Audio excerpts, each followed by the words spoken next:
میں جس شہر میں اس وقت موجود ہوں یہ ہے ترکی کا شہر شانلی عرفہ۔ اس کے بارے میں کچھ ایسی دلچسپ حقیقتیں بتا دوں جو شاید آپ نے پہلے نہ سنی ہوں۔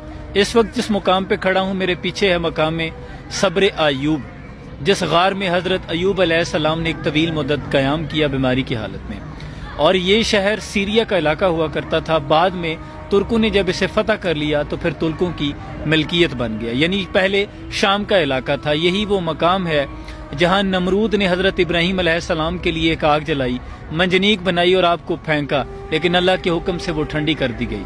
یہی وہ مقام ہے جہاں حضرت سیدنا ابراہیم علیہ السلام کے پوتے حضرت یعقوب علیہ السلام کی شادی ہوئی۔ قریبی ہارن کا مقام ہے جہاں آپ کی شادی ہوئی۔ یہی وہ شہر ہے جہاں حضرت موسیٰ کلیم اللہ آپ کی ملاقات اپنے سسر حضرت شعیب علیہ السلام سے پہلی مرتبہ ہوئی تھی، یعنی بہت ارض مقدس ہے۔ یہیں پہ وہ چشمہ موجود ہے جہاں حضرت ایوب علیہ السلام نے ایڑی ماری، چشمہ جاری ہوا، اور آپ نے پھر اس پانی کو پیا بھی اور غسل بھی کیا، اور آپ کی بیماری شفا میں بدل گئی۔ یہ بہت مقدس شہر ہے۔ جب بھی آپ ترکی کا وزٹ کریں شانلی عرفہ ضرور آئیں، یہاں سے بہت سی دعائیں اور سلام پہنچیں۔